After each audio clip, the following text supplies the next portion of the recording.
Thank you, Mr. Speaker, and I want to thank my friend, the gentlewoman from New York, for this vigorous debate that we had on the floor today. Mr. Speaker, top to bottom, the leadership of the Democratic Party has been on record here again today saying they want to increase taxes on small business. They want to increase taxes on family-owned businesses and people who get up every day and want to employ people and work harder.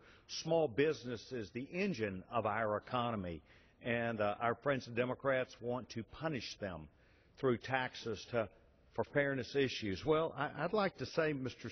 Speaker, we got a bunch of problems in this country, and that's why we're at the fiscal cliff. This thing is not as a result of taxes.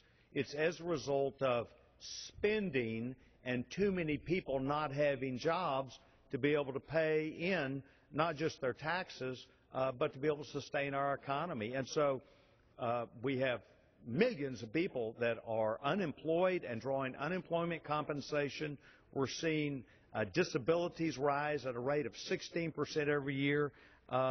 One thing which we note that just before President Obama took effect, White House figures show the federal budget was $2.9 trillion. Next year's estimate is going to be $3.8 trillion. This is a 31% increase in spending in just 4 years.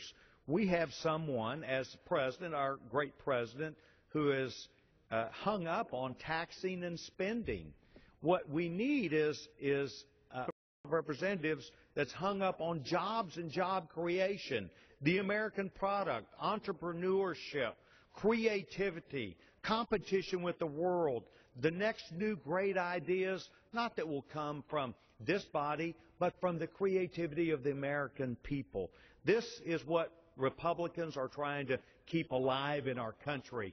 The idea of self-reliance and working hard and taking care of people that are not just in your house, but are in your neighborhood, your cities, our states, our vibrancy of our country. And we are headed over the fiscal cliff after 4 years of leadership from this president, who is running directly to the fiscal cliff. And he has even said, and the Secretary of Treasury said, we don't mind jumping off this cliff.